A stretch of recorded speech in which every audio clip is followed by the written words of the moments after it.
Hey everyone, welcome back to the Anderson Bros Outdoors. I'm Jake, and today we're going to talk about servos.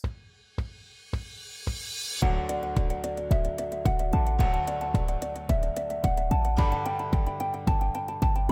welcome back to the Anderson Bros Outdoors. Like I said, we're going to talk about servos today, specifically testing them. I've got a little jig here that I've been testing the strength of the servos with. Let's dive into it. First question is, what is a servo? This device here, it is a mechanical mechanism, if you will, that turns one direction or another in a set position, or it's continuous. What does that mean? It either can turn 90 degrees one way, 90 degrees back to the middle, 90 degrees the other way, or it's just a continuous. So like this winch. This winch can keep turning around and around and around to be essentially a winch. It comprises of a little tiny motor inside this box, and it has a bunch of gears, and it runs this output gear. So this output gear is responsible for doing the turning. What does it do? Well, the servo can do many things, really anything you want. The primary purpose of a servo in the crawling world is going to be for steering. You have your steering in the chassis, or you have it on your axle, and it turns your wheels left and right. There's obviously other uses for it as well, such as dig, overdrive, changing gears if you have a gas-powered RC, modulating the throttle, things of that nature. There's not really a limitation on what you can do with these. I mean, not only that, but you could use it for robotics. Why is that relevant? Well, it's relevant because there's a couple of different factors that you're looking for when you choose a servo for said application. Most of the time, your application is going to be for steering. There's two important things that you want in a steering servo. You want speed, so you want the servo to be able to move really fast, and you want torque, which means that it has the ability to move much more weight one way or the other. Here's an example of speed. Speed, you want the wheels to turn really fast. Where is this helpful? Well, this is helpful if you've rolled over or if you're in a position where you need to move your truck. That speed and the movement of the front wheels will actually relocate your truck without having to use reverse or something like that. Now, the next thing that you're going to want to look out for is the torque. Why is torque important? Well, if you get in a situation where you need to turn the wheels or the steering, if you will, one way or the other, if you don't have enough torque, you're not going to be able to turn it and it readjust the truck. Having that torque there is very valuable. However, which one would you prefer, the torque or the speed? Well, that's up to you. Personally, I prefer both. Enough about that. Let's move into the servo differences, and let's move into the testing portion of it. The differences between these servos, there's not a whole lot. Conceptually, they all operate the same. They're just different sizes, and they have different inputs. So what does that mean? Here's an example. This is a 10 scale full-size servo. This is a half-size 10 scale servo. You can see that it's half the height of the full size. That's one difference. The other difference is, as you can see, this one only has one wire coming out of it, so it is powered off the receiver. This one has two wires coming out of it. One of them is called a direct power wire. The other one is simply going into the receiver to get the input to move. Which one's better? It's really up to personal preference and your specific configuration. The intent behind this video is not to determine speed. I don't have anything that can calculate the speed of how fast the servo can move yet. That will probably come later down the line. However, what we are calculating is the amount of torque that each one of these servos can put out. The way that the servo puts out torque is through power. For example, this single wire servo is not direct power, it goes into the receiver. The receiver is this device here. So this is what essentially receives commands from your controller. The receiver is powered by the ESC. The ESC can be an all-in-one ESC to include the BEC or the powering device to the receiver, or it could have an external BEC which plugs into the receiver in a dedicated port, and it powers the receiver and anything plugged into it. There are numerous advantages to either one. However, we're not going to get into that today. The servos operate at a specific voltage or are recommended to operate at a specific voltage, and this is how you change that voltage. You either change it with the dedicated BEC or you change it on the ESC BEC. Some ESCs don't allow you to change the BEC voltage. You also have to be cognizant of both the servo voltage, what it can withstand, and the receiver voltage. If you have anything plugged into the receiver that can only take 6 volts and you put the BEC at 8 volts, you could potentially burn up whatever is only limited at 6 volts and ruin it. We did the testing at different voltages. In theory, the voltage should reduce amperage draw as you increase the voltage amount. Most ESCs and BECs come standard at around 6 volts.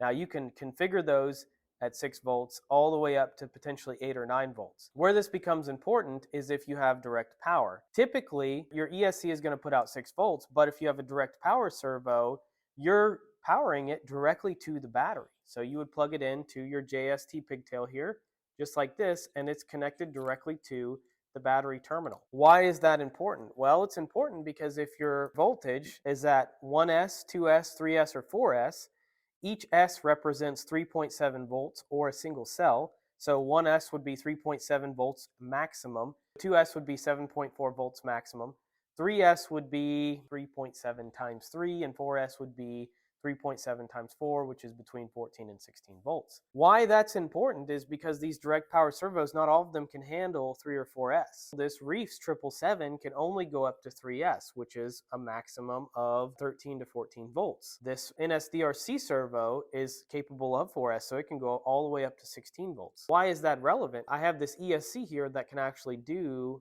4S, and I want it to do 4S.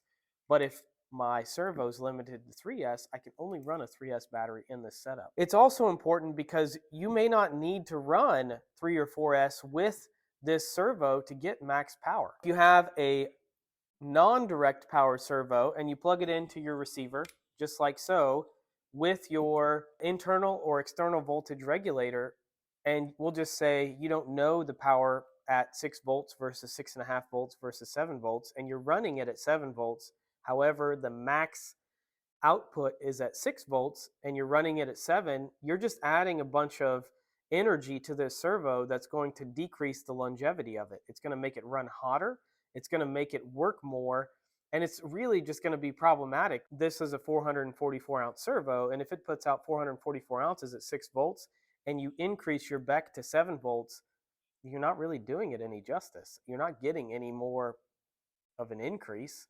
Potentially, you could be, but that's what this is for. Now that we've gone over all of that, let's talk about the jig itself. So basically, this is a tool. That's all it is. This method is not scientific. It's much like a dyno. So a dyno for anything, your car, a motor, a tractor, whatever.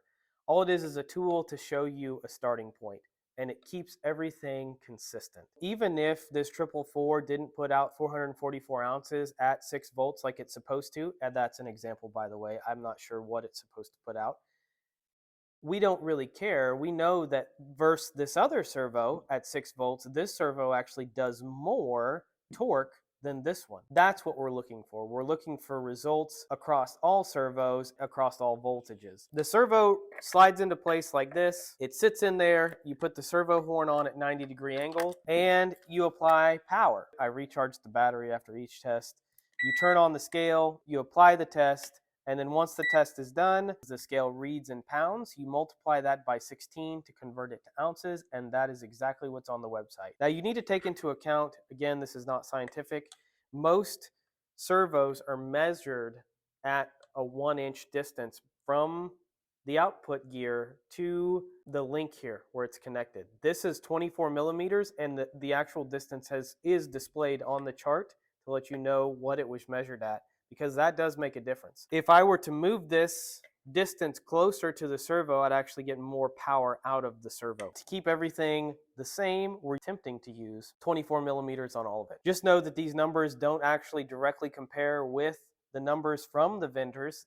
They are, again, only comparable to this jig and this scale. I'm going to continue to try and test more servos and provide more results based off of a single source of truth. I've done testing between 6 volts, 6.5 volts, 7 volts, and 7.4 volts.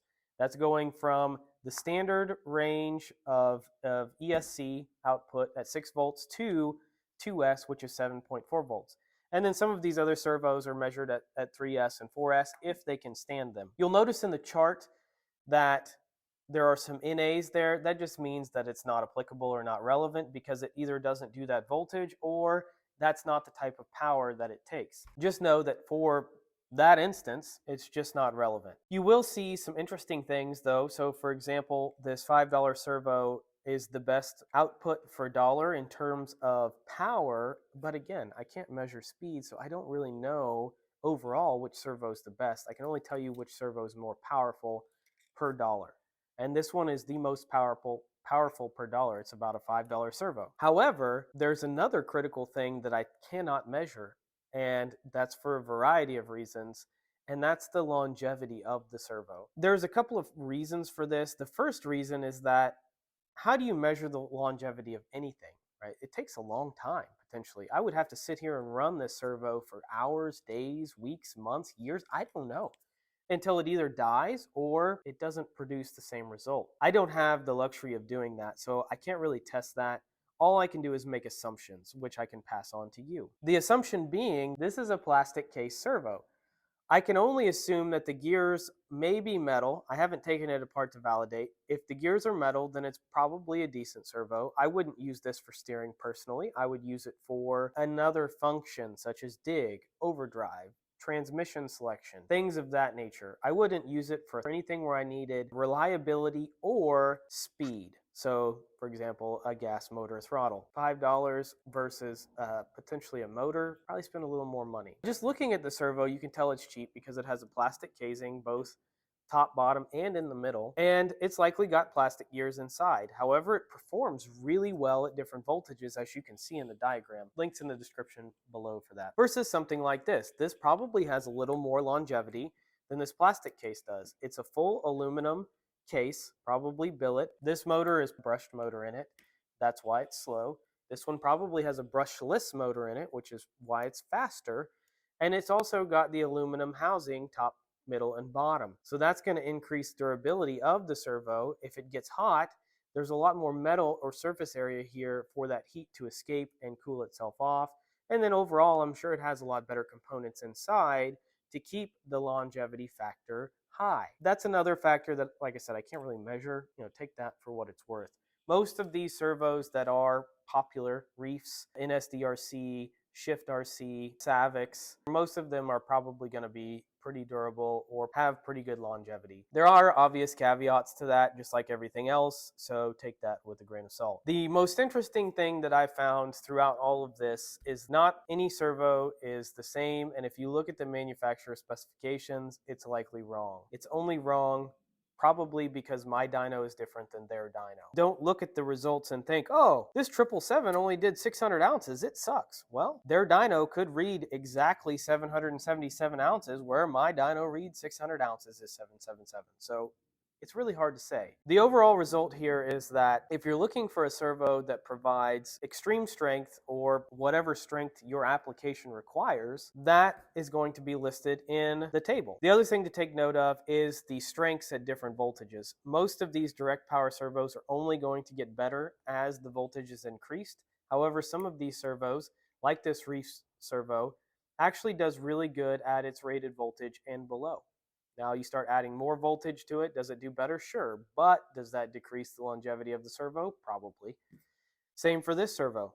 I mean, I could run it at 9 volts all day. I have done that. But is it worth it? $5? Maybe. But how long was that last? I had a good time measuring all of these servos and seeing the difference between them. From your point of view, the takeaway here is which servo has the biggest difference between the voltage and which one provided the most output. What does matter is the data points and the ability to utilize these data points for future discussions. I will also be taking all of my trucks and I'll be measuring those servos as well, the stock Traxxas ones, the stock Spectrum servos, and any other servos that I get. Obviously aren't going to be done tomorrow, but I will be doing them as I can and providing those results. Is this going to tell you which is the best servo in the world? Not really, but it will tell you which servo is powerful versus which servo isn't, and I have included the link to the servo and the price point in the chart so you can see the difference. This is a $125 servo and it beat all of the other servos. This is a $170 servo. It got beat by the $125 servo. Would I buy this one over this one? Absolutely. Here's another example. This is not a direct power servo and it did really, really well.